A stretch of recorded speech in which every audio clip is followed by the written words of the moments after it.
Hello everybody, welcome back to our YouTube channel Guide Hub. In today's video, I'm gonna show you guys how to redeem on Sephora.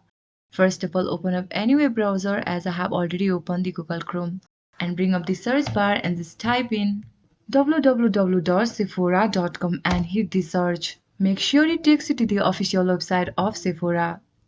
And guys, to redeem on Sephora, just go for this icon which is at the top right of your screen. Click on it. Now at the right side you will be able to see the checkout option. Tap on it. It will take you to the new interface.